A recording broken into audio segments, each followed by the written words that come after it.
ওমানের রাজধানী মাস্কাটে গতকাল শুক্রবার ২রা জানুয়ারি ২০২৬ এক ভয়াবহ সড়ক দুর্ঘটনায় ৪ জন বাংলাদেশি প্রবাসী নিহত হয়েছেন। মাস্কাটের ঘোবরা এলাকায় এই মর্মান্তিক ঘটনাটি ঘটে।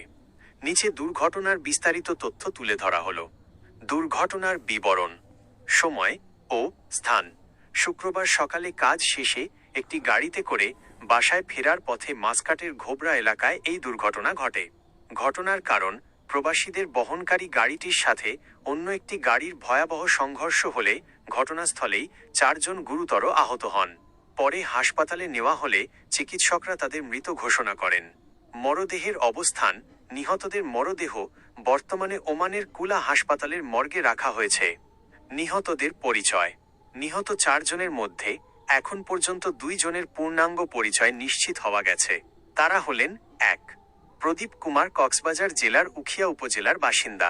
২. লোকমান হাকিম, কক্সবাজার জেলার রামু উপজেলার বাসিন্দা। অন্য ২ জনের বাড়ি কুমিল্লা জেলায় বলে প্রাথমিকভাবে জানা গেছে, তবে তাদের নাম এখনো নিশ্চিত হওয়া যায়নি।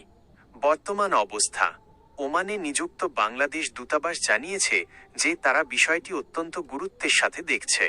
আইনি প্রক্রিয়া এবং প্রয়োজনীয় দাপ্তরিক কাজ শেষে দ্রুততম সময়ের মধ্যে মরদেহগুলো বাংলাদেশে পাঠানোর ব্যবস্থা করা হবে।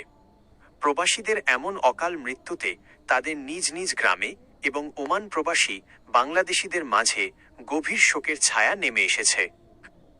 আপনি কি এই নিহত ব্যক্তিদের মরদেহ দেশে আনার প্রক্রিয়া বা সরকারি ক্ষতিপূরণ সম্পর্কে আরও বিস্তারিত কিছু জানতে চান?